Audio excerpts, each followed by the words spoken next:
I'm been there, done that. We're with Podcast Junkies. Been there, but I have not done it yet. Yeah, well, this is you doing it. I've been there doing that.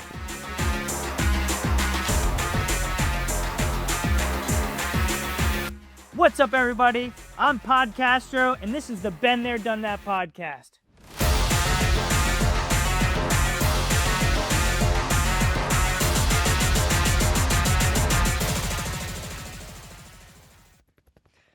Yo, what is up, everybody? Welcome back to another episode of Been There, Done That. I am your host, Pod Castro, and I am so excited for this show today. Before we get started, though, there's a couple things I wanted to just say. I hope you are having a great day. I hope you are looking at those little things in life. You're seeing the sky change colors. You're noticing the cracks in the sidewalk. You're looking at the bricks on the wall. You might find a moth on the wall and pick that sucker up and say, wow, this thing is beautiful. A lot of times in life, you want to take a second and be able to just say, whoa, gratitude. I am grateful that I am alive. I am happy that I am here on this earth, and I am happy that I can take another breath. So I just wanted to say that and have an amazing show today. The guest that I am going to be interviewing and actually showing you all is an incredible story. And I guess I'm going to start it off with a very interesting fact, and you guys will understand why once I finish this. But did you know that the very first video game to use the concept of extra lives was Donkey Kong in 1981, where Mario had multiple chances to climb back up no matter how many times he fell? The idea of infinite retires becomes a core part of the game, and honesty in life too. And the guest that I have on today, his name is Victor Diaz. And he and I have become close. He's been here in the studio. He actually is going to be coming and working with us here. And I just want to I'm going to let him share his story, but this story is a tearjerker. You guys better be ready you better have your towels. You better have your tissues, because Victor Diaz, he is the host of Infinite Lives and Games podcast. But before that, he grew up in New York, and he didn't have a normal upbringing. So without further ado, Victor Diaz, welcome to the podcast. Ben, thank you so much. That intro was fire. Cool, man. Thanks, man. I'm trying new things out. I'm trying different concepts and stuff like that. But man, dude, we've come closer. We've had a lot of connections with a lot of similarities and stuff. But man, I am finding new things about you every day, and I kind of want to hear your story, man. I kind of want to hear where you started. I know you were from New York, which I'm from Jersey, so we've got a little bit common ground there. That's right. Neighbors. We're neighbors. We're neighbors, but I would like to hear your, let me know about your childhood. Give me a little bit of upbringing. Yeah, bro. Thank you so much for this opportunity to be on this podcast and kind of share my story. I hope it inspires some people. Hope it, shows people some love, and that we all do have our own stories and different lives, and mine is definitely a doozy. Yeah, man. I mean, I'm really excited to jump in, especially because of what you've just told. I mean, honestly, I just found out, I've heard from a friend, when we first started, Sam's amazing. I love her. But she's like, oh, you need help? I have an amazing person. He has a podcast. He's an accountant that wants to get away from being an accountant, but that's not I'm like, well, that's pretty cool. Okay, accountant going to podcasting, that's cool. Okay, I like that. She's like, that's not even the cool part. That's not even the fun part. The fun part is that this man was homeless. And I was like, oh, wow, he was homeless. Oh, wow, okay, well, that's hard. You told me 3 minutes before we started this podcast that you were homeless for almost a decade. And I literally was like, did he say that right? A decade? I'm like, maybe he meant wait, a decade's 10 years. So please, can you give us a little information on that, man? Yeah, bro. So first off, I just want to say, my childhood from adolescence to a teenage years, it was pretty fun. Regular household, went to school. Nothing terrible happened during those years. It wasn't until around my last year of elementary school. I think I was 5th grade. And so I remember one day the lights in my home turned off. All the lights, all the electricity went out. And, you know, as kids, because I have like 5 other siblings. Okay, so you are not just an only child. No, Okay, I should mention that too. I was going to say, you have a huge family. I'm assuming. Yeah, let me start there. So I'm Puerto Rican. My parents are Puerto Rican. They're from Puerto Rico, Ponce and Isabela. And I have 5 other siblings. I have 1 older brother, 3 sisters, and another younger brother. So, and my brother is 46, and then I'm 32, and then we just all go down the ladder. So 31, 30. Wow. Wow. Oh my gosh. So you guys are all pretty. Yeah, your brother's a little bit older, Yeah, but you yeah. and your rest of your crew is pretty close by. Yeah. She was just popping babies, pop. So big family, all close knit, always been close knit. And so, yeah, one day all the lights go off in our home and we have no idea why. But as kids, you kind of just like, oh my God, we're in the dark. Like, let's act stupid. Let's do some stuff around the house. We thought it was normal. You know, we had fun with it. We were lighting candles and telling dark stories, you know, ghost stories. And then somehow the lights come back on and I'm like, oh, nothing about it. So the next day, my mom was babysitting my best friend at the time. And he comes after school and the same thing happens. But my best friend looks at me like, yo, like, why did your lights go off? And I'm just like, oh, no, it just happens. You know, it's just like a normal thing. And so his older sister picks him up and she kind of looks into the house and it's all dark. And she's like, dude, why are my brothers here? Because I was watching him and his younger brother. Like, why are they in the dark? And my mom kind of explained it to her. And so the next day when I go back to school, my best friend kind of moved away from me. I never experienced that before. And I was like, wow, like, what's going on? So it didn't all register in my head at the time. Well, yeah, you were a kid. That was probably a huge, like, you were like, whoa. Like, I mean, I can relate with that. Like, there's been things where, like, a friend or something has, like, you're like, whoa, what's going on, buddy? Like, what's wrong? There's nothing has changed. Like, this is what I live. I'm like, still your friend. Like, we were talking just yesterday, just fine. And so I noticed that my mom is, like, kind of being frantic. My father lived with us at the time. And so there was like a rope. There was like an extension cord from the basement of the building into my home that was providing us power. So we had no power, only from the basement. And all of the cords around the house were connected to that one cord. So we were getting power from the basement, you know? And it turns out my mom... And you were living in a home or were you living in an apartment? An apartment. Okay. An apartment building. Oh, okay. So you were taking the power from... Yes. Place. Got it. I understood.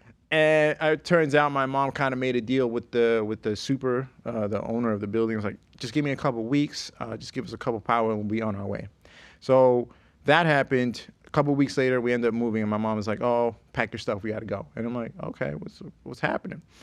And I remember just carrying a big bag of my favorite games. I grew up, thanks to my older brother, playing Nintendo 64, Sega, Dreamcast, PlayStation, all that stuff. And that was my prized possession. And even from those beginning days, me and my family would play games all day long together. Like Mario Party, Pac-Man, Galaga, just all the classic stuff together. And I was like, okay, well, if I'm going to pack up anything, first thing is my games. And then like a pack of clothing and whatnot.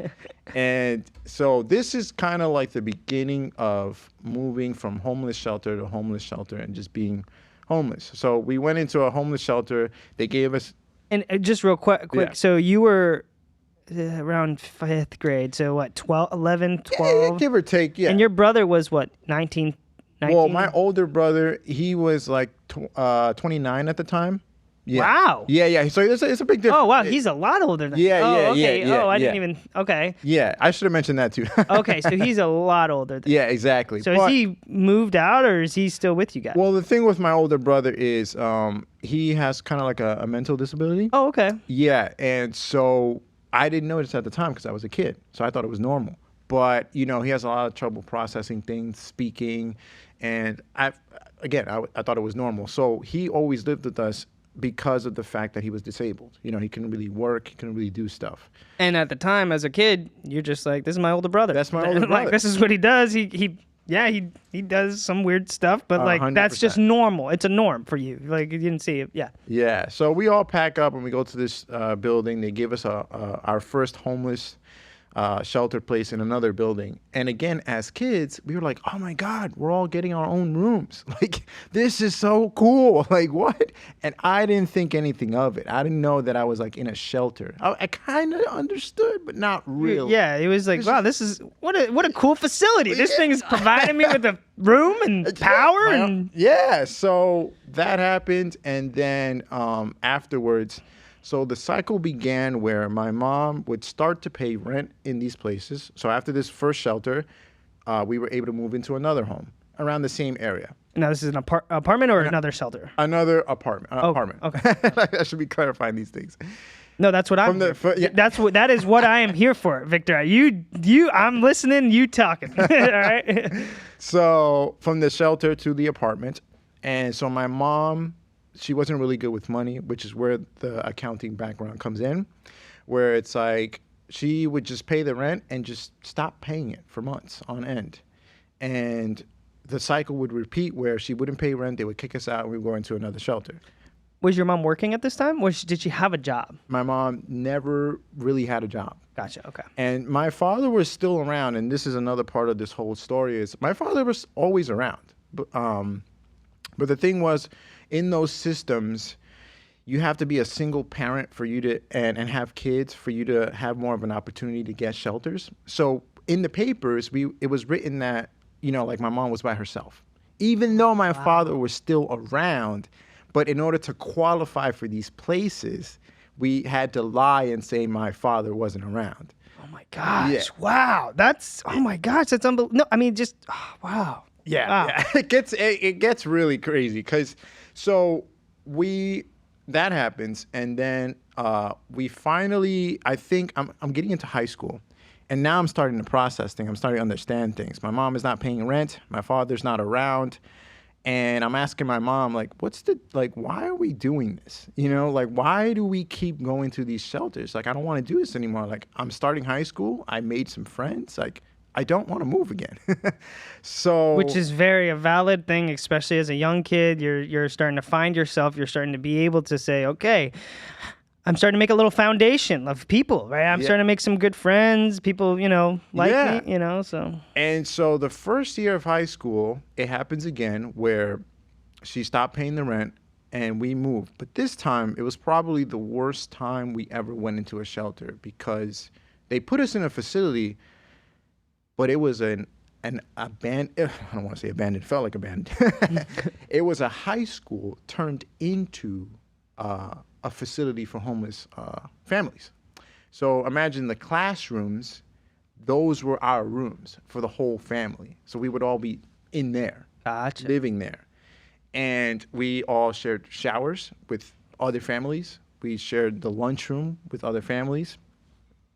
And when I tell you it was the pits, man, it was one of the worst things. You know how in movies where like you're walking up steps and you hear like banging, like dun dun dun, and kids screaming, and you're like, yo, what is that? Like, that's how it felt the first night we walked in there, because it was a zoo, man. I mean, people don't know how to act, homeless people, not really taught well, and just like low income families, no education. So it was rough. And at this time, you guys were a very well-oiled family, I guess I could say, right? There wasn't like, you were probably all helping each other, cleaning, like when you were at the house, I'm saying like you probably learned those fundamentals. You had a strong family. Like you had it sounds like it, that you had those fundamentals that a lot of, people, like you're saying, in those situations don't have. They were born homeless.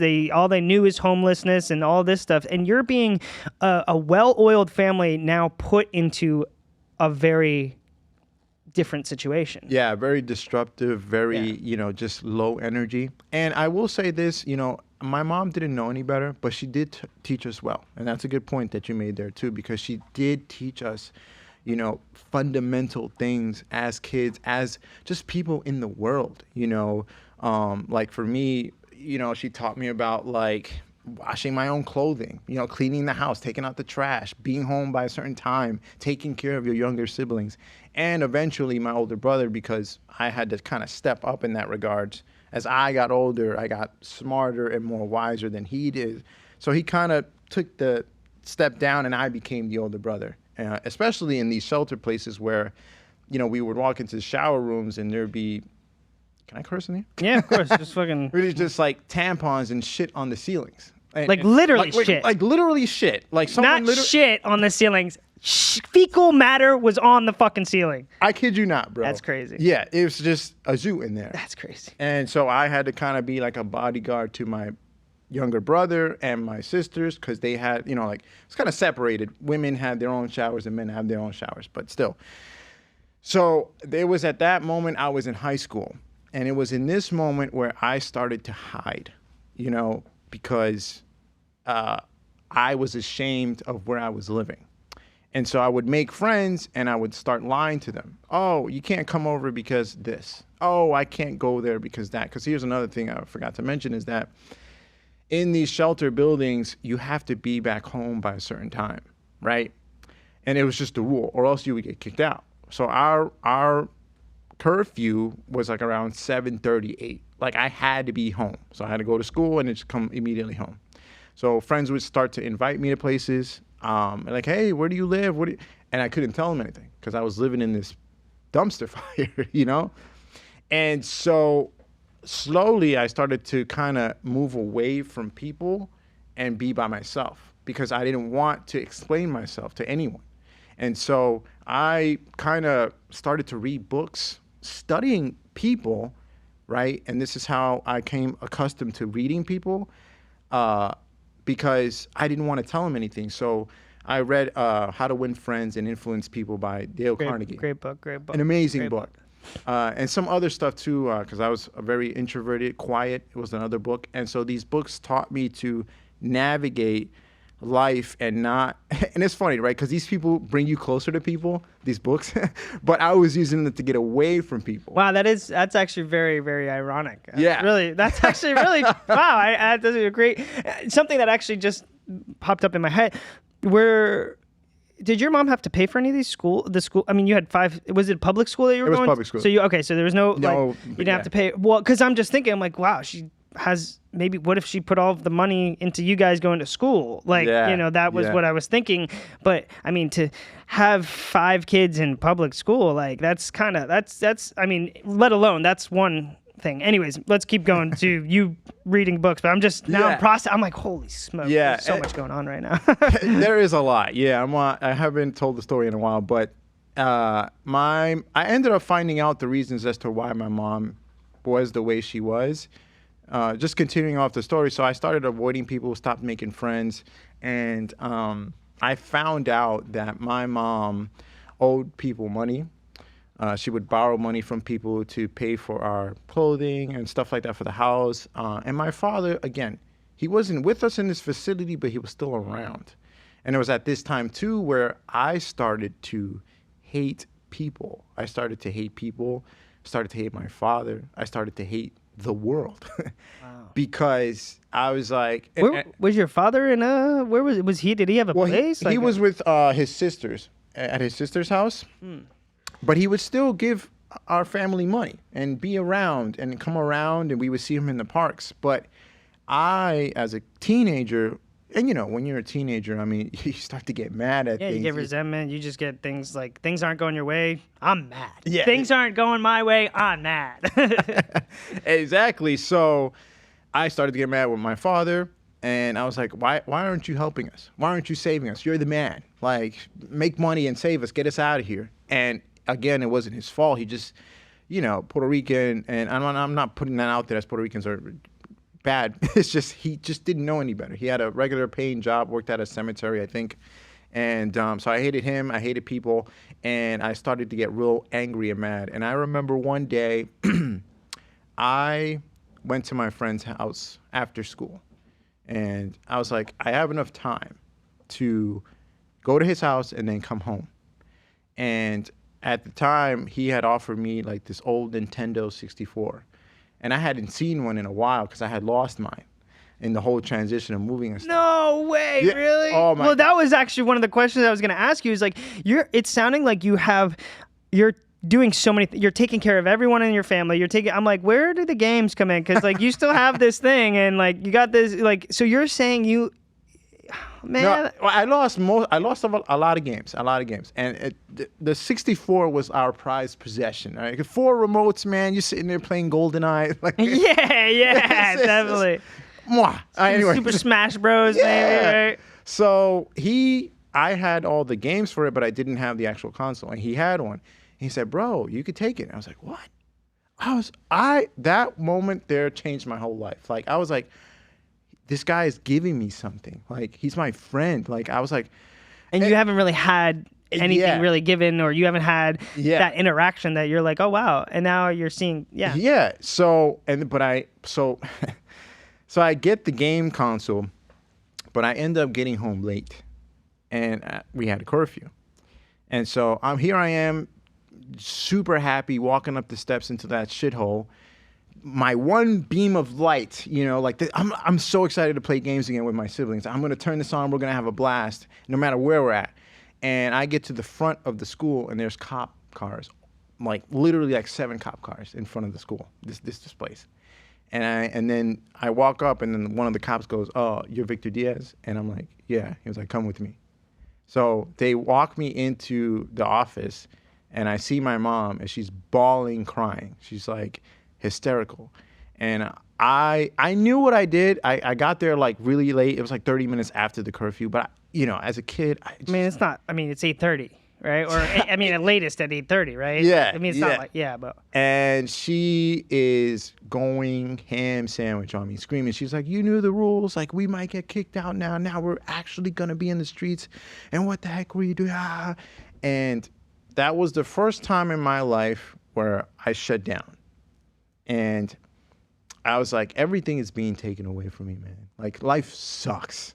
I can't even play a fucking video game without getting in trouble. Like, and luckily we didn't get kicked out. And luckily afterwards, I started to learn about the whole situation. And long story short, it did happen a couple of times well into my college years. I was still in college, and it was still happening. The homeless. Yeah. Pay the rent and back out into real quick though. Yes. What happened with that N60? We still have it to this day. Love that. Yeah. Okay, so there was no, like, your mom didn't rage so hard to smash the N60. Oh, it wasn't my bag, bro. You think if she, so you didn't say, "Oh yeah, I was just with Dad, he helped me." If she heard that, she would have probably, messed that thing up. Yeah.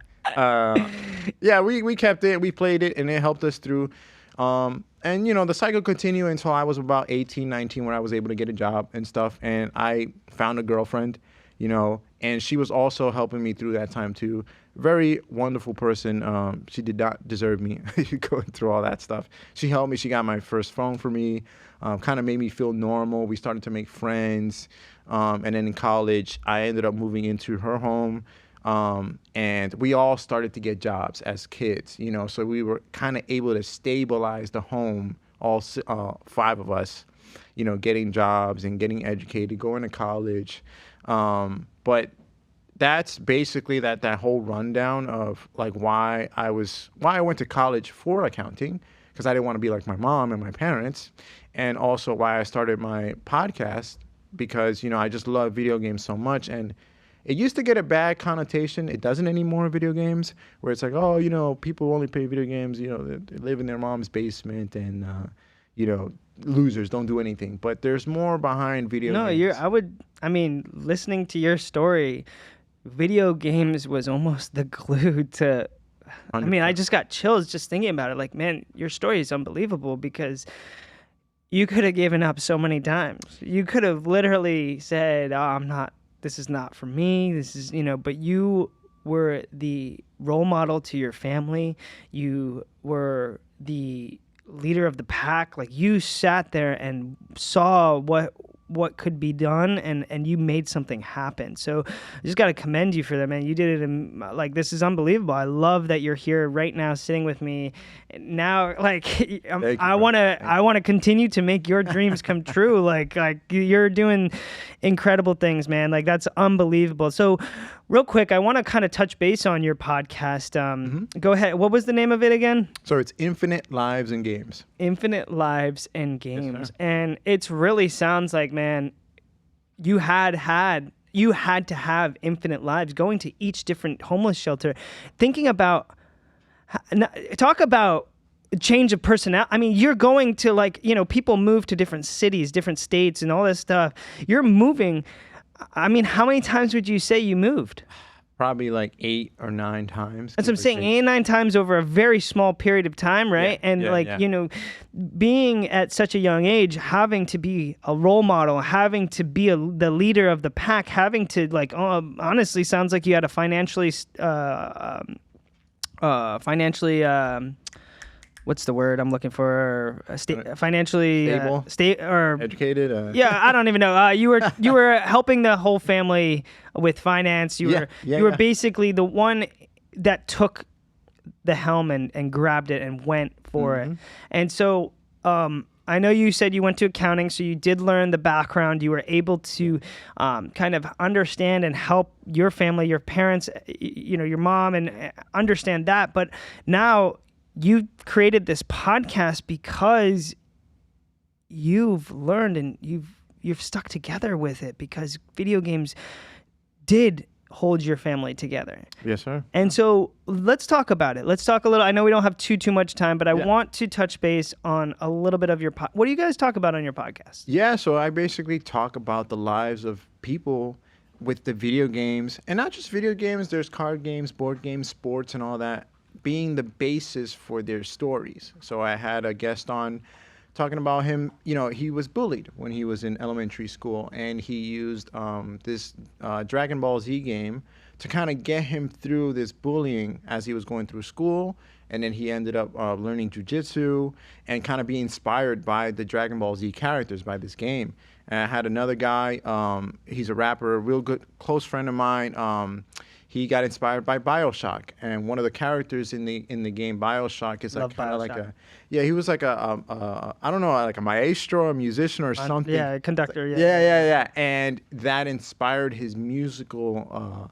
He got his musical inspiration from this game. So I pulled that story out, and obviously my story, just a bunch of different ways in which we as humans have stories in our lives, and I use the video games and games as kind of like the centerpiece, and you know, kind of change the story around video games and the game and the things that we do, because man, you never know what people have gone through, you know. I think I might. I'm not trying to invite myself on your podcast, but I think I could really add some stuff. I'll just kind of give my audience love my brother, you know, wish I was closer with him, but when I grew up, I'd watch him play. Yeah. That was us bonding. I didn't get to play. He wouldn't ever let me play, but I'd watch him play, right? And I would sit there. I'd learn all of the stuff that he'd do. He would have a boss he would lose 100 times. And I'm sitting there watching, and I'd go, can I try? And I'd try, and I'd beat it. And he'd get so pissed at me. He'd beat the shit out of me, right? Because I'd beat it. And he's like, yo, I've been trying so fucking hard, like blah, blah, blah. Now, there were times where he was happy. He was like, oh, man, you did it. But most of the time, he was very, like, but I was like, man, I'm sitting here watching what you're doing. I'm seeing that you have to wait for the guy to attack you first so that you move out of the way. You press the dodge and all this stuff. And I think, unfortunately, my brother didn't let me, like, play all the time, just because I think there was, like, that competition, right? You can never be better than your older brother, for sure. Yeah. But what I'm saying is, that was something, you know, sometimes those games were my friends. Like, sometimes, like, those games, I almost was like, oh, my brother plays this. I got to play this. Like, he's so cool. Like, he plays it. I want to play it.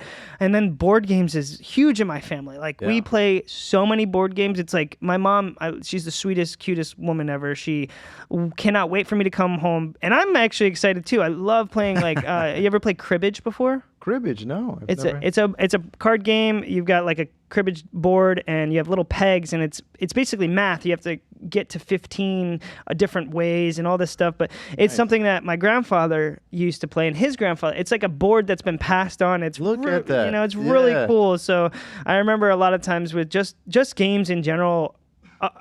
Board games, video games, all of it. It's a community. Yeah. Right. Yeah, 100%. You know, and just hearing you talk about that, your background with your grandfather, like, I want more of that. Like, that's what I bring out in the podcast, in my podcast. Those stories, like that family connection, like you talking about your mom, and she's the sweetest person, and she plays with you guys, right? Oh, she's the one that is like, you guys ready to play games? Like, what do you want to play? Redfish, bluefish. Let's play Scrabble. What? She's literally. And I bet you guys have tons of memories of just like matches were so close, or like you guys used it as like on a barbecue, on a dinner and stuff. Those are the stories. Those are the moments. We almost have put a spark in our entire family. It's like they come over and have board games nights with us, and then now they buy the games for their families. And then just think about that. Like, I have cousins, little cousins, right? They're seeing this all play it, and now I know they're going to be like, oh my gosh, I remember when I was at the table with my whole family, and it's beautiful, and I hope that never dies. Me too, man. Me too. Yeah. So, well, Victor, I am definitely going to have you on for a part 2, because we didn't get to touch, your accounting and all of that and how it transitioned into podcasting. But I do want to just say thank you so much for coming on. Been there, done that. And it was a little bit of a play on words because, again, like I said, now I got to be on your show that I can say I've been there and I've done that. All right. You see what I did there? Yeah, So, smart guy. Victor, thank you again so much. All right, you guys. So this is the end of another beautiful episode of Been There, Done That. I am your host, Pod Castro. And again, I just want to say thank you all for watching, and stay tuned, because there's going to be some more coming. If you don't stay tuned, you're not going to be able to see what else is coming. All right? See ya.